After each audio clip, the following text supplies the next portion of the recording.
Good morning students.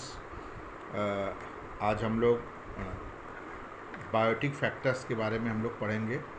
तो biotic factor के अंतर्गत पौधे, जंतु, मनुष्य तथा सूक्ष्मजीवी आते हैं।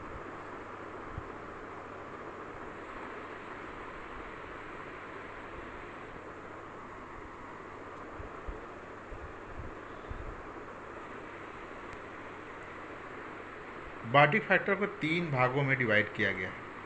पहला है किसी स्थान की वनस्पति तथा जंतुओं में पारस्परिक संबंध, inter relation between plants and animals, हम ऐसे कह सकते हैं। तो इसमें कई सारे एग्जाम्पल्स हैं। अब आपको मालूम है कि प्लांट्स को एनिमल खाते हैं, बहुत से ऐसे प्लांट्स की विशेष प्रकार के पौधे होते हैं, जैसे घास है, उसको पौधे पूरा का पूरा चढ़ जाते हैं। कुछ ऐसे जंतु होते हैं जो फलों को खाएंगे, फूलों को खाएंगे, हैं। कुछ ऐसे जंतु होते हैं जैसे पत्ते और तनों को खा जाते हैं। कुछ ऐसे होते हैं जो कुछ थोड़ा बहुत खाएंगे और बहुत ज़्यादा नुकसान कर देते हैं। तो इस तरह से इसमें आपको पौधे और जंतुओं में इस तरह से मिलेंगे यहाँ पर। तो इसमें पहला ये है एग्जाम्पल पॉलिनेशन, यानी परागण। तो परागण में आपको मालूम है कि परागण पौधों में कई तरह से होता है। तो एक तरह होता है जंतुओं के द्वारा परागण, है। तो जंतुओं के द्वारा जो परागण होता है वो परागण पौधों में, जैसे एग्जाम्पल लेते हैं हम, जैसे तितली है, कोई भौरा है, कोई कीट पतंगा है, फूलों पर बैठा, फूलों पर बैठने के बाद उसके पैरों में परागकण चिपक गया। तो जब वो मकरंद चूसने के लिए बैठता है तो फूलों से, तो अब फिर उड़ के दूसरे पौधों पर गया तो परागकण वहाँ पर चला गया। वहाँ पर जो चिपका हुआ उसके पैर से पराग करता, वहाँ पर उसके दूसरे पुष्प के स्टिग्मा पर आगे गिर गया। तो इस तरह से परागण होता है। बहुत सी चिड़िया होती हैं जिनकी चोंच बड़ी होती हैं और फूलों के अंदर अपना चोंच डाल के मकरंद लेती हैं। उनके पंखों में चिपक सकता है परागकण, उनके पैरों में चिपक सकता है, उनके चोंच में चिपक सकता है। इस तरह से होता है। तो दूसरा है dispersal of fruits and seeds, फलों और बीजों का प्रकीर्णन। तो फल और बीज बहुत दूर दूर तक पौधों द्वारा चले जाते हैं। तो इसमें क्या है, फलों और बीजों के प्रकीर्णन में, फलों और बीजों के प्रकीर्णन में बहुत से ऐसे पक्षी हैं जो फ्रूट्स खा जाते हैं वहाँ पर, और उसमें बीज भी उनके शरीर के अंदर चला जाता है। तो जब बीज भी शरीर के अंदर चला जाएगा तो बीज को तो पचा नहीं पाते हैं, तो वो अपने मल के द्वारा उसको अपने शरीर से बाहर परित्याग उसका करते हैं। तो वो उसका जो सीड्स है एक जगह से दूसरी जगह पहुंच गया। वहाँ पर एक सबसे अच्छा उदाहरण है यहाँ पर। कुछ उनके शरीर के साथ चिपकता हुआ चला जाता है। तो दूसरा इंसेक्टिवोरस प्लांट, यानी कीट भक्षी पौधे। तो कीट भक्षी पौधे में देखिए, हम आपको यहाँ पर पूरा डिटेल में आपने दे दिए हैं। यहाँ पर ये इंसेक्टिवोरस प्लांट में ड्रोसेरा है, जिसको हम सनड्यू प्लांट कहते हैं, डायोनिया म्यूसिपुला है, Venus fly trap, Utricularia, bladderwort, Nepenthes, pitcher plant है। घट किस जगह से, जैसे इसमें पत्ते मुड़कर घट की तरह जैसा रचना बनाते हैं। तो अच्छा, ये कीट भक्षी पौधे कहाँ पे उगते हैं? जहाँ नाइट्रोजन की कमी होती है।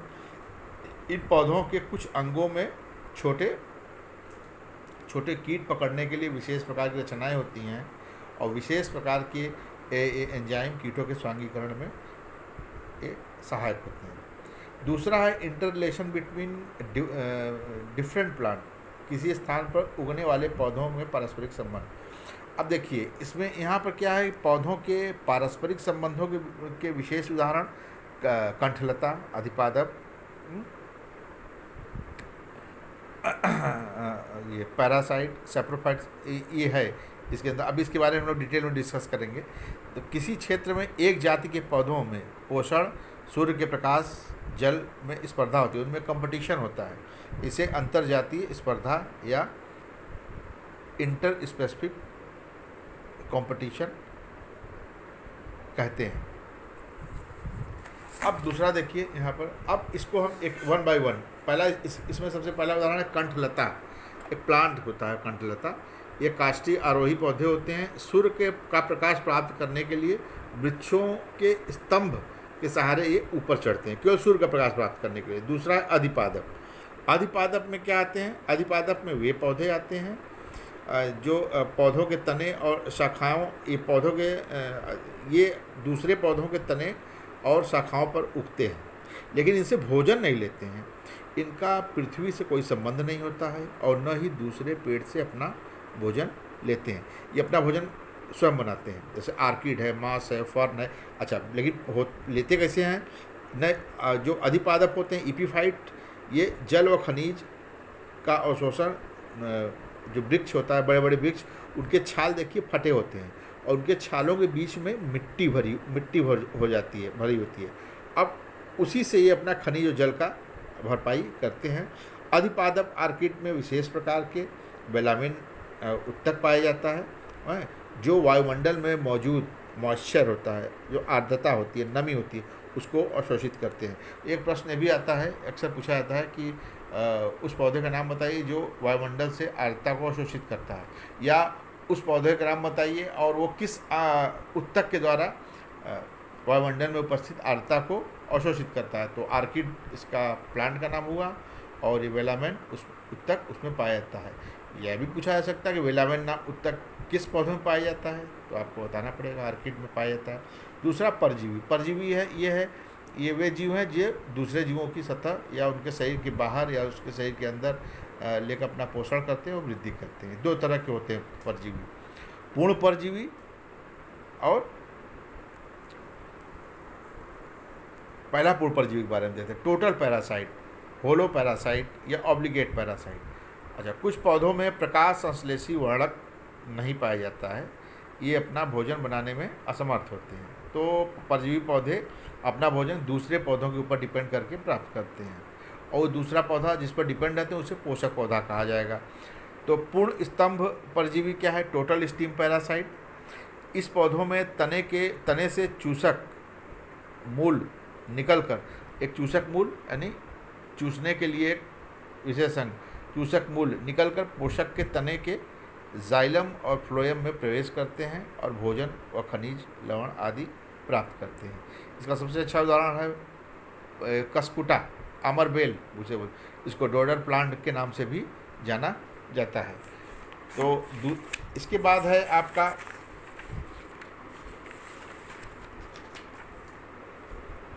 पूर्ण परजीवी। पूर्ण परजीवी क्या है? Total root parasite. परजीवी पौधे दूसरे पौधों की जड़ों से अपना भोजन प्राप्त करते हैं। उदाहरण क्या है? जैसे रेफ्लेसिया है, बालेनोपोरा है, ओरोबैंकी है, जिसे गढ़वा के नाम से भी जाना जाता है। दूसरा है अपूर्ण परजीवी, पार्शियल पैरासाइट या हेमी पैरासाइट के नाम जाता है। इन पौधों में पर्णहरिम पाई जाती है, पर अपना भोजन प्रकाश संश्लेषण की क्रिया द्वारा स्वयं बनाते हैं। ये पोषक पौधों से खनिज एवं जल ग्रहण करते हैं, यानी पूरा डिपेंड नहीं रहते हैं, यानी थोड़ा बहुत सब लेते हैं, जैसे खनिज, लवण, जल उनसे ले लिए और क्लोरोफिल इनके अंतर्गत है और लेकर के अपना हम भोजन बना लिए। तो अपूर्ण स्तंभ, ये भी दो प्रकार का होता है, अपूर्ण स्तंभ परजीवी, पार्शियल स्टीम पैरासाइट। तो ये दूसरे पौधों के तनों पर उग कर उनसे केवल जल और खनिज लवण लेते हैं, जैसे विस्कम एल्बम, लारेंथस, ये उदाहरण है इसका। अपूर्ण परजीवी, अपूर्ण मूल परजीवी, यानी ये पौधे दूसरे पौधों के जड़ों से खनिज व जल प्राप्त करते हैं। स्ट्रिगा, सैंटलम एल्बम, चंदन जानते होंगे आप लोग, तो चंदन का बॉटनिकल नेम सैंटलम एल्बम होता है, ये ध्यान रखिए। अच्छा, परजीवी पौधे पोषक पौधों की वृद्धि को प्रभावित करते हैं, भाई उनका पोषक पदार्थ वही ले लेंगे, उनमें उनकी वृद्धि में फर्क तो पड़ेगा ही। दूसरा, एक सबसे इम्पॉर्टेंट पॉइंट यह है कि परजीवी पौधों का जीव भार बढ़ने से पोषक पौधों की वृद्धि में कमी होती है, यानी उनका जीव भार बढ़ेगा तो जिन पौधों पर डिपेंड हैं उनकी वृद्धि में कमी आएगी। सिम्बियोसिस सहजीविता, दो जीवों का एक साथ रहना जिसमें दोनों को बराबर लाभ मिले सहजीविता कहलाती है। जैसे लाइकेन है, कवक और शैवाल इसका सबसे अच्छा उदाहरण है। कवक क्या देता है? कवक को भोजन की ज़रूरत है, और शैवाल को क्या ज़रूरत है? उसके पास क्लोरोफिल है, लेकिन जल और खनिज या वाटर और शेल्टर उसे नहीं मिल रहा है। तो वाटर और शेल्टर या वाटर और शेल्टर कवक से मिल जा रहा है उसको, और वो भोज्य पदार्थ क्लोरोफिल की उपस्थिति में बना ले रहा है, और बनाने के बाद वो भोजन कवक को भी दे रहा है। इसलिए दोनों साथ साथ हैं, दोनों एक दूसरे की मदद कर रहे हैं। ये सहजीविता का सबसे अच्छा उदाहरण है। तीसरा है पौधों और मृदा में रहने वाले सूक्ष्म जीवों के पारस्परिक संबंध। इसके अंतर्गत जीवाणु, प्रोटोजोआ, शैवाल, कवक, कृमि, निमेटोड्स एवं विषाणु पृथ्वी में रहकर उसी स्थान पर उगने वाले पौधों की उपज को घटाते बढ़ाते हैं। ठीक है, इसको हम 3 भाग में भी डिवाइड किए हैं। पहला है सहजीवी नाइट्रोजन यौगिकीकरण, सिम्बियोटिक नाइट्रोजन फिक्सेशन। तो यह सहजीवी क्या होता है? यह सहजीवी एवं सहपरोपकारिता का सबसे अच्छा उदाहरण माना जाता है। अच्छा, आपको मालूम है कि जितने भी लेग्यूमिनेसी कुल के पौधे हैं उनके जड़ों में गांठें पाई जाती हैं, उसके रूट नोड्यूल्स बोलते हैं। उसी रूट नोड्यूल्स में राइजोबियम नामक बैक्टीरिया रहता है। वो क्या करता है? उसका काम क्या है? वायुमंडल में उपस्थित नाइट्रोजन का यौगिकीकरण करता है, यौगिकीकरण करता है, और जो इनको जो पौधे होते हैं लेग्यूमिनेसी कुल के, उनको नाइट्रोजन के यौगिक प्राप्त होते हैं जब वायुमंडल में उपस्थित नाइट्रोजन का फिक्सेशन करता है यौगिकीकरण करके। दूसरा है कवक मूल, माइकोरहिजा। यह कवक एवं उच्च श्रेणी के पौधों की जड़ों में के बीच सहजीविता का उदाहरण है। जैसे आपका यह है माइकोरहिजा में पाइनस वगैरह हो सकता है, यहाँ पर इसका अच्छा उदाहरण है पाइनस। इसमें इसके पौधों की जड़ों में कवक वृक्षों के जड़ों की सतह पर या उनके भीतर भी हो सकते हैं, सतह पर भी हो सकते हैं और भीतर हो सकते हैं। यदि कवक वृक्षों के जड़ों की सतह पर उपस्थित हों तो उस कवक मूल को हम बोलते हैं एक्टोकार्पस माइकोरहिजा। जैसे चीड़ है, चीड़ मतलब पाइनस, समझे, ओक है इन पौधों में। अच्छा, यदि यही कवक वृक्षों के जड़ों के अंदर कॉर्टेक्स की कोशिकाओं में पाई जाए तो ऐसे कवक मूल को क्या बोलेंगे हम? इंडोट्रॉपिक माइकोरहिजा। जैसे आर्किड में, ये उदाहरण इसका आर्किड है, आर्किड की जड़ों में पाया जा सकता है। अब प्रतिजीविता, एंटीबायोसिस। यदि एक जाति के जीव दूसरे जाति के जीव की वृद्धि पूर्ण अथवा आंशिक रूप से संदमित करते हैं तो इसे प्रतिजीविता कहते हैं। यदि एक जाति के जो दूसरी जाति के जीवों को पूरी तरह से या आंशिक रूप से उनको रोकते, संदमित करना मतलब रोकना, इनहिबिट, तो उसे हम प्रतिजीविता कहते हैं। जीवों का यह प्रभाव उनके द्वारा यह प्रभाव उनके द्वारा संश्लेषित कुछ विशेष पदार्थों अथवा उनकी क्रियाओं से वातावरण में उत्पन्न कुछ प्रतिकूल परिवर्तन के कारण होता है। ये एक जैव विरोधी क्रिया होती है, ये प्रतिजीविता यहाँ पर। तीसरा है नहीं, तीसरा ही है, 3 हो गया पूरा। अब देखिए, मैं आप लोगों को एकदम पूरा नोट्स के साथ आप लोग को मैं बता दिया, और आप लोग इसका अच्छे से नोट्स बनाएंगे। जो चीज़ कहीं और थोड़ा सा अव्यवस्थित आप लोग को कुछ और लगे तो आप अपना किताबों की मदद से उसको पूर्ण करेंगे। कहीं कहीं पर मैंने हेडिंग भी दिया है और उसको एक्सप्लेन केवल किया है, तो उसको आप लोग किताब में ईजिली मिल जाएगा, कोई इसमें घबराने की बात नहीं है। अब देखिए, आप लोग के लिए HW क्वेश्चंस है, इसको आप लोग करेंगे। पहला क्वेश्चन है, अधिपादप पौधों में वातावरणीय आर्द्रता को संश्लेषित करने के लिए कौन सा उत्तक पाया जाता है? कीटभक्षी पौधे पर टिप्पणी लिखो। तीसरा, पौधों के जीवन में जल का क्या महत्व है? पौधे किस प्रकार के जल को ग्रहण करते हैं?